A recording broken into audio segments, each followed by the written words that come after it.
Assalamualaikum warahmatullahi wabarakatuh. Salam mahasiswa, salam pergerakan. Saya mahasiswa Institut Agama Islam Syarifuddin.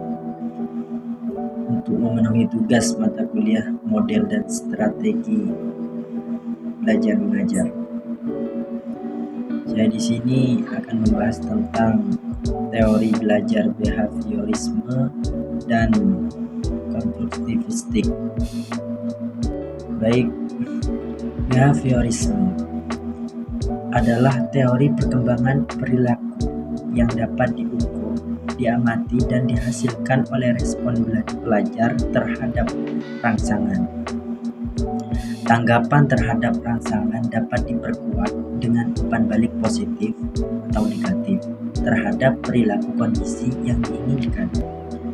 Maka, teori ini lalu berkembang menjadi aliran psikologi belajar yang berpengaruh terhadap arah pengembangan teori dan praktik pendidikan dan pembelajaran yang dikenal sebagai aliran behavioristik yang menekankan pada terbentuknya perilaku yang tampak sebagai hasil belajar. Aliran psikologi belajar yang sangat besar pengaruhnya terhadap arah pengembangan teori dan praktek pendidikan dan pembelajaran hingga kini adalah aliran behavioristik. Aliran ini menekankan pada terbentuknya perilaku yang tampak sebagai hasil belajar. Teori behavioristik dengan model hubungan stimulus-responnya mendudukkan orang yang belajar sebagai individu yang pasif, respon atau perilaku tertentu dengan menggunakan metode drill atau pembiasaan semata. Munculnya perilaku akan semakin kuat bila diberikan reinforcement dan akan menghilang bila dikenai hukuman. Kemudian, metode behavioristik ini sangat cocok untuk perolehan kemampuan yang membutuhkan praktek dan pembiasaan yang mengandung unsur-unsur seperti kecepatan, spontanitas, kelenturan, refleks, daya tahan, dan sebagainya. Contohnya percakapan bahasa asing, mengetik, menari, menggunakan komputer, berenang, olahraga, dan sebagainya.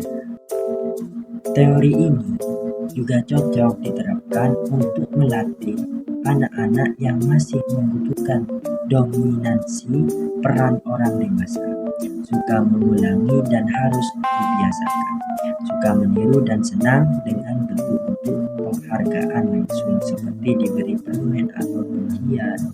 Ciri-ciri teori behaviorisme itu mengutamakan unsur-unsur dan bagian kecil, bersifat mekanistis, menekankan peranan lingkungan, mementingkan pembentukan reaksi atau respon, menekankan pentingnya latihan, mementingkan mekanisme hasil belajar, mementingkan peranan kemampuan dan hasil belajar yang diperoleh adalah munculnya perilaku yang diinginkan. Guru yang menganut pandangan ini berpendapat bahwa tingkah laku siswa merupakan reaksi terhadap lingkungan dan tingkah laku adalah hasil belajar. Teori belajar classical conditioning menurut Ivan Pavlov, seorang ilmuwan besar Rusia yang berhasil meraih hadiah Nobel pada tahun 1909. Beliau juga adalah seorang behavioristik terkenal dengan teori pengkondisian asosiatif stimulus respon. Dalam hal ini yaitu classical conditioning. Pengkondisian atau persyaratan klasik adalah proses yang ditemukan Pavlov melalui percobaannya terhadap anjing, di mana perangsang asli dan netral dipasangkan dengan stimulus bersyarat secara berlap-lap sehingga memunculkan reaksi yang diinginkan. Kemudian menurut teori John L. Boston, behaviorisme juga disebut psikologis, stimulus and response. Behaviorisme menolak bahwa pikiran merupakan subjek psikologi dan bersikeras bahwa psikologi memiliki batas pada studi tentang perilaku dari kegiatan-kegiatan manusia dan binatang yang dapat diamati. Menurut behaviorisme yang dianut oleh Waston, tujuan utama psikologi adalah membuat prediksi dan pengendalian terhadap perilaku dan sedikit pun tidak ada kaitannya dengan kesadaran. Ada 3 kategori perilaku. Yang pertama yaitu bersifat insting, yang kedua kebiasaan, yang ketiga reaksi emosi. Kemudian teori menurut B.F. Skinner yang mana operant conditioning. Teori belajar behaviorisme ini berorientasi pada hasil yang dapat diukur dan diamati. Pengulangan dan pelatihan digunakan supaya perilaku yang diinginkan dapat menjadi kebiasaan. Kerangka kerja Skinner umumnya dianggap sebagai meta teori, yaitu teori tentang apa yang membuat teori perilaku yang baik. Kemudian teori belajar konstruktivistik, yaitu belajar merupakan suatu proses pembentukan pengetahuan yang lebih menekankan pada kebebasan menggali pengetahuan serta upaya dalam mengkonstruksi pengalaman sehingga siswa menjadi lebih kreatif dan imajinatif. Juga terciptanya lingkungan belajar yang kondusif. Menurut Jean Piaget, teori belajar konstruktivistik yang dikembangkan oleh Piaget dikenalkan dengan nama konstruktivistik kognitif.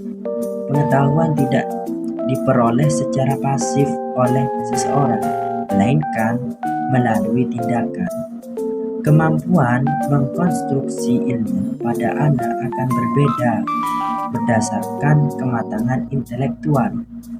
Pada teori ini, konsekuensinya adalah siswa harus memiliki keterampilan untuk menyesuaikan diri. Menurut Vygotsky, teori belajar konstruktivistik lebih menekankan pada sosiokultural dan pembelajaran.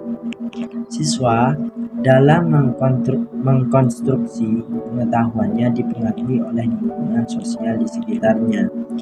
Pengetahuan, sikap, pemikiran, keterampilan yang dimiliki siswa akan berkembang melalui proses interaksi.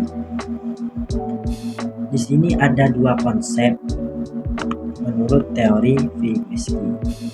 Mana ada konsep zone of proximal development, yaitu siswa mampu mengkonstruksikan pengetahuan di bawah bimbingan orang dewasa. Yang satunya scaffolding merupakan pemberian tahap awal pembelajaran, kemudian mengurangi bantuan dan memberikan kesempatan untuk mengambil alih tanggung jawab yang lebih besar. Menurut John Dewey, teori belajar konstruktivistik mengemukakan bahwa belajar tergantung pada pengalaman dan minat siswa. Ia juga menyarankan penggunaan media teknologi sebagai sarana belajar, yang mana belajar harus bersifat aktif, langsung terlibat, dan berpusat pada siswa. Tujuan belajar konstruktivistik yang pertama, adanya motivasi untuk siswa bahwa belajar adalah tanggung jawab siswa itu sendiri. Yang kedua, mengembangkan kemampuan siswa untuk mengejutkan pertanyaan dan mencari sendiri pertanyaannya. Yang ketiga, membantu siswa untuk mengembangkan pengertian dan pemahaman konsep secara lengkap. Yang keempat, mengembangkan kemampuan siswa untuk menjadi pemikir yang mandiri.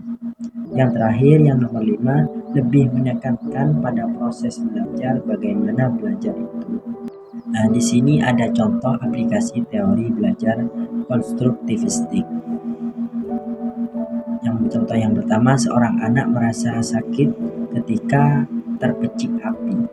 Berdasarkan pengalamannya, terbentuk skema kognitif pada diri anak tentang api, bahwa api adalah suatu yang membahayakan, oleh karena itu harus dihindari, seperti gambar di samping tersebut.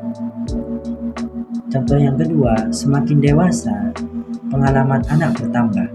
Ketika melihat ibunya memasak dengan menggunakan api, maka skema kognitif tersebut akan disempurnakan, bahwa api tidak harus dihindari, tetapi dimanfaatkan, seperti gambar di samping tersebut.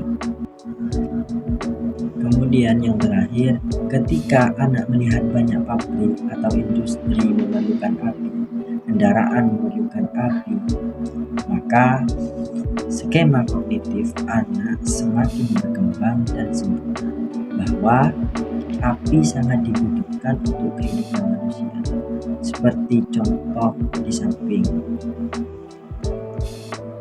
Maka kelebihan pembelajaran secara konstruktivistik itu, seorang murid lebih berpikir, lebih paham, lebih ingat, lebih yakin, lebih berkemahiran sosial, lebih seronok. Itu dari sebuah kelebihan dalam pembelajaran secara konstruktivistik. Tadi penjelasan dari saya. Akhirul kata, wallahul muwaffiq ila aqwamit thoriq. Assalamualaikum warahmatullahi wabarakatuh. Salam mahasiswa, salam pergerakan.